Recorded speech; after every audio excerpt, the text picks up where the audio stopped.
Bismillahirrahmanirrahim. Assalamu alaikum dear students. Lecture number 7, chapter number 5, rotational motion, जिसमें हमारा domain जो इन lectures में चल रहा है वो यूनिफॉर्म सर्कुलर मोशन का है, सेंट्रीपिटल फोर्स, सेंट्रीपिटल एक्सेलरेशन का है, और उसमें आज हम एक कंसेप्ट डिस्कस करेंगे जिसको बैंकिंग ऑफ रोड्स कहा जाता है।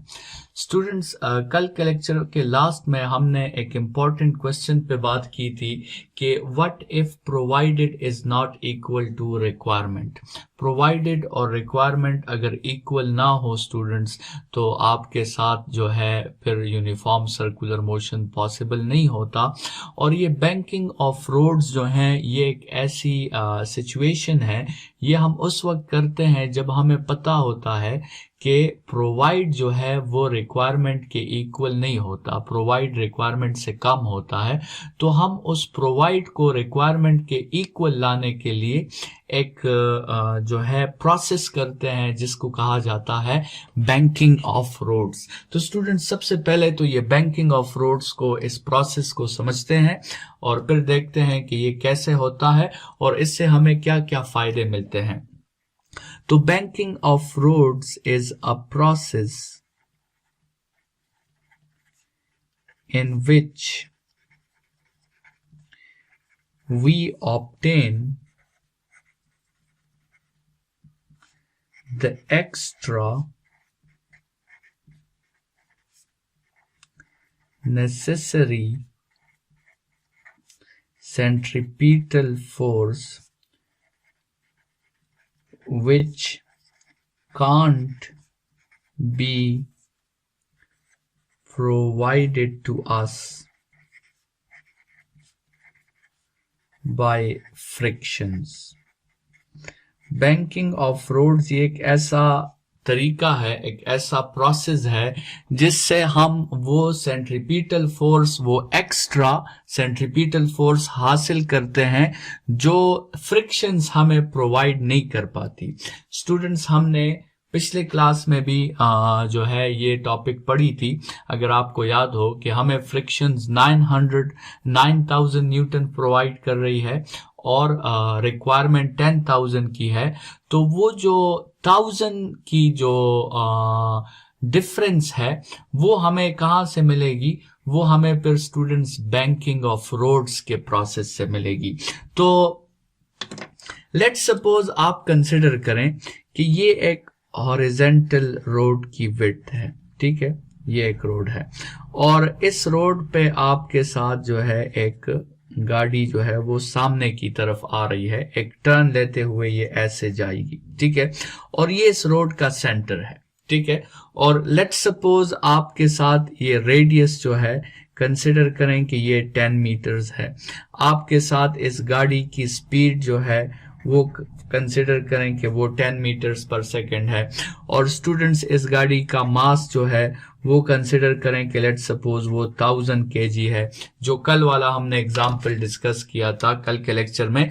तो इसकी जो सेंट्रीपिटल फोर्स की रिक्वायरमेंट है वो हमने कैलकुलेट की थी कल के लेक्चर में ही, 1000 न्यूटन थी। लेकिन लेट्स सपोज स्टूडेंट्स, इस गाड़ी के टायर्स और रोड के दरमियान जो फ्रिक्शंस हैं जिसकी डायरेक्शन सेंटर की तरफ है, स्टूडेंट्स वो फ्रिक्शंस कंसिडर करें कि वो फ्रिक्शंस आपको कितनी प्रोवाइड कर रहे हैं, वो आपको 1000 न्यूटन प्रोवाइड कर रहे हैं। तो यहाँ पे डिफरेंस आ गया, आपके प्रोवाइड और रिक्वायरमेंट में डिफरेंस आ गया किसका? 9000 न्यूटन का। तो स्टूडेंट्स, वो 9000 न्यूटन का जो डिफरेंस है वो अगर प्रोवाइड ना हो पाए तो फिर तो स्टूडेंट्स ये गाड़ी क्या होगी? ये तो आपके साथ सर्कल से बाहर टॉपल हो जाएगी, ये तो सड़क से आउटर साइड पे जो है वो गिर जाएगी। तो सेफ्टी प्रिकॉशंस भी इसमें इन्वॉल्व हो जाते हैं, हमारी जो है जिंदगियां भी खतरे में पड़ सकती हैं। तो उसमें हम एक प्रोसेस करते हैं जिसको हम कहते हैं banking of roads. Students, banking of roads में हम इस हॉरिजेंटल रोड को हम थोड़ा सा बेंड कर देते हैं। स्टूडेंट्स, इसको इस तरह बेंड कर देते हैं कि हम जो है इसके इनर साइड को थोड़ा सा नीचे रखते हैं और आउटर सेंटर साइड को थोड़ा सा ऊपर रखते हैं। आपने टर्न्स में देखा होगा स्टूडेंट्स कि ये जब नॉर्मल सड़क है, लेकिन जब टर्न आती है तो वो सड़क थोड़ी सी इस तरह बेंड हो जाती है। ठीक है स्टूडेंट्स, तो इसी बेंडिंग प्रोसेस को हम बैंकिंग ऑफ रोड्स कहते हैं। और स्टूडेंट्स, जिस एंगल से आप उस रोड को बेंड करोगे उस एंगल को बेंडिंग एंगल कहा जाता है। इसको आप कह सकते हैं बेंडिंग एंगल। ठीक है, और ये आपने कैलकुलेट करना होता है। ये ऐसा ही नहीं है कि आप अपनी मर्जी से कोई एंगल चूज कर लो, बल्कि आपने कैलकुलेट करना होता है। तो स्टूडेंट्स कंसिडर करें कि जो सड़क हॉरिजेंटल थी उसको हमने इस तरह थोड़ा सा बेंड कर दिया है, और ये वही सेंटर है जो आपके साथ यहाँ पे पहले से सेंटर था। मतलब ये इस तरह जो है टर्न लेने वाली है, और ये सड़क जो टर्न लेगी तो ये सर्कुलर पाथ में लेगी, और उस सर्कुलर पाथ का कोई ना कोई सेंटर तो होगा। तो कंसिडर करें कि ये वो सेंटर है। अभी स्टूडेंट्स, आप पहले इस सिचुएशन को देखें। इस सिचुएशन में इस गाड़ी पर 3 फोर्सेस जो हैं वो जो हमारा जहन इस पे काम कर रहा है, तो 3 फोर्सेस इस पे अप्लाई हो रहे हैं स्टूडेंट्स। एक तो इस गाड़ी पर जो है अर्थ का फोर्स अप्लाई हो रहा है, जिसको हम वेट कहते हैं, mg। दूसरा, इस गाड़ी पर इस सरफेस का रिएक्शन अप्लाई हो रहा है, जिसको हम कैपिटल R कहते हैं, रिएक्शन। लेकिन इस सिचुएशन में स्टूडेंट्स क्या हो रहा है कि ये वेट और रिएक्शन एक दूसरे को बैलेंस आउट कर रहे हैं, तो ये तो एक दूसरे के साथ कैंसिल आउट हो जाते हैं, और सिर्फ एक ही फोर्स बचता है जिसकी डायरेक्शन सेंटर की तरफ होती है, और वो फोर्स आपके साथ फ्रिक्शंस हैं, और वो तो ज्यादा से ज्यादा 1000 न्यूटन प्रोवाइड कर रहा है। ठीक है, अभी हमने क्या किया, हमने इस रोड को स्टूडेंट्स थोड़ा सा बेंड कर दिया, और ये वही गाड़ी है, आप कंसिडर करें, जो इस तरह सामने की तरफ आ रही है। अच्छा, इस रोड को बेंड करने से स्टूडेंट्स हुआ क्या कि जो रिएक्शन होता है स्टूडेंट्स, याद रखें कि रिएक्शन हमेशा सरफेस को परपेंडिकुलर होता है। तो अब ये रिएक्शन ऐसे ड्रॉ होगा, ये रिएक्शन जो ड्रॉ होगा ये सरफेस को, इस सरफेस को जो है आपके साथ वो परपेंडिकुलर होगा। और वेट जो होता है स्टूडेंट्स, वेट तो आपके साथ बिल्कुल वर्टिकली डाउनवर्ड होता है, ये तो बिल्कुल इस तरह वर्टिकली डाउनवर्ड हो जाएगा। तो अभी तो आप क्लियरली जो है ग्राफिकल से भी अंदाजा लगा सकते हो कि पहले तो रिएक्शन और वेट बैलेंस हो रहे थे, लेकिन अब आपके साथ रिएक्शन और वेट जो है वो बैलेंस नहीं हो रहे, क्योंकि उनकी डायरेक्शन जो है वो एक दूसरे को अपोजिट है। स्टूडेंट्स, ऐसे केसेस में हम फिर रिजोल्यूशंस करते हैं। रिजोल्यूशंस जो हैं वो आप इस तरह करें कि चैप्टर 2 के उस टॉपिक को रिकॉल करें।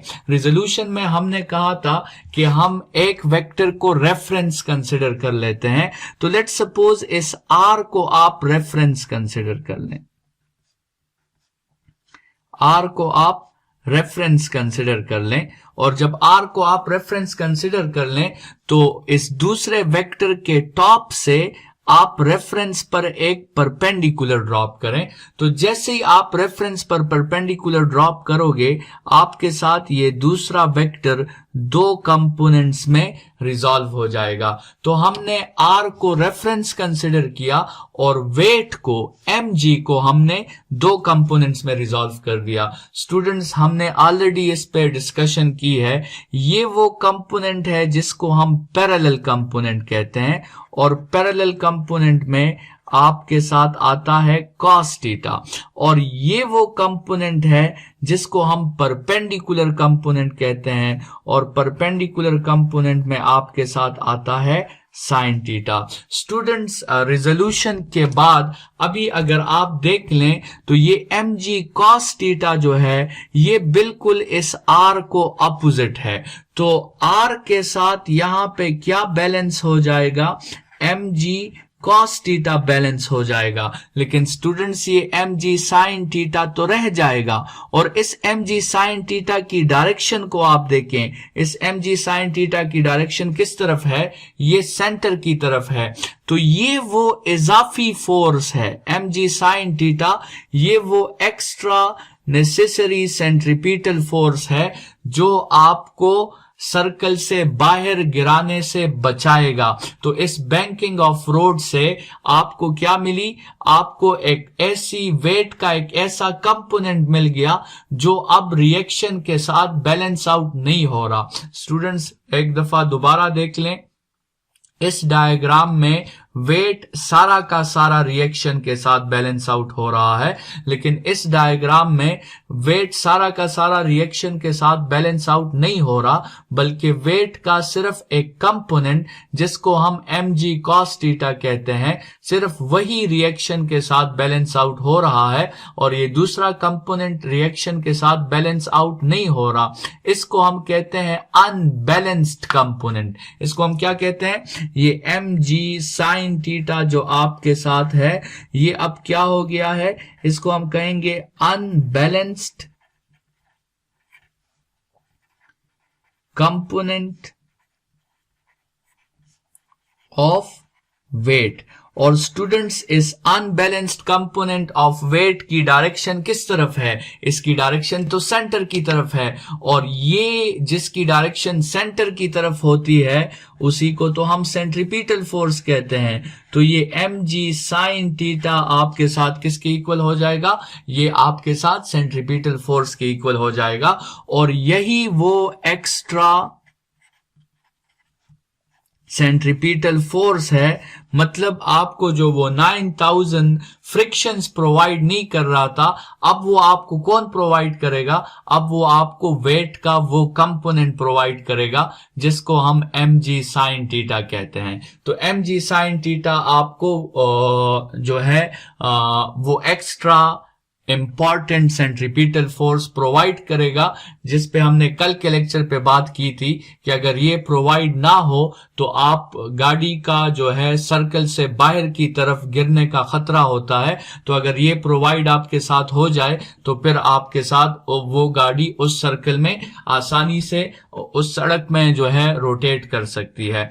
तो स्टूडेंट्स एक तो हमारे साथ ये फॉर्मूला हो गया कि FC is equal to mg sin theta.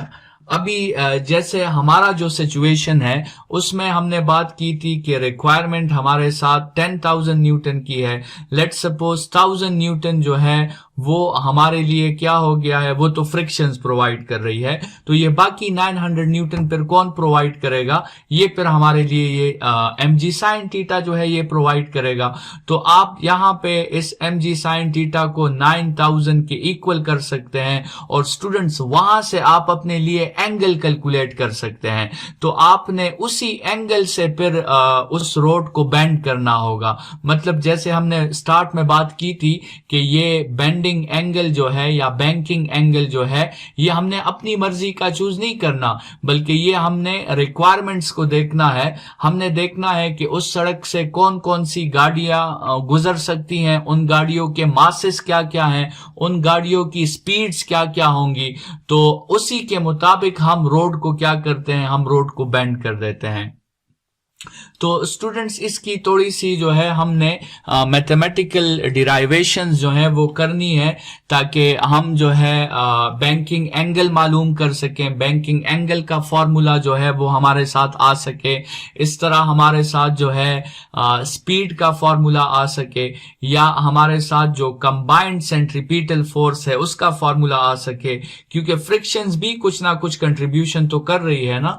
तो कंबाइंड सेंट्रीपिटल फोर्स पर आप इस तरह लिख सकते हैं कि कंबाइंड सेंट्रीपिटल फोर्स आपके साथ जो होगा वो होगा mg sin theta plus frictions. जैसे इस एग्जांपल में हमने कहा कि 1000 न्यूटन जो है वो फ्रिक्शंस प्रोवाइड करेगी, 9000 न्यूटन आपको mg sin थीटा प्रोवाइड करेगी। तो आपकी सारी की सारी जो रिक्वायरमेंट है, सारी की सारी रिक्वायरमेंट आपकी कितनी थी, 10,000 न्यूटन थी। तो वो सारी की सारी रिक्वायरमेंट जो है वो आपकी कंप्लीट हो जाएगी।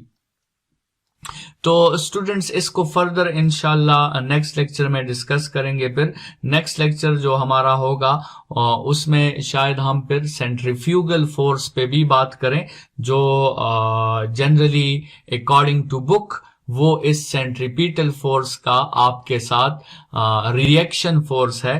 लेकिन इस बात में मुकम्मल तौर पे सच्चाई नहीं है। सेंट्रीफ्यूगल फोर्स जो है वो सेंट्रीपिटल का रिएक्शन फोर्स असल में नहीं है। बुक में इस टॉपिक को जो है स्टूडेंट्स को मतलब एक आइडिया देने के लिए उन्होंने ये बात लिख दी है कि centrifugal force is the reaction of centripetal force, but it is not so. तो उसको कंप्लीटली समझेंगे कि सेंट्रीफ्यूगल फोर्स जो है वो कौन सा फोर्स है, वो क्यों आता है, और वो किसी बॉडी पे क्या क्या इफेक्ट ला सकता है। लेकिन आज के लेक्चर के लिए इतना काफी है। नेक्स्ट लेक्चर में दोबारा मुलाकात होगी। Thank you students.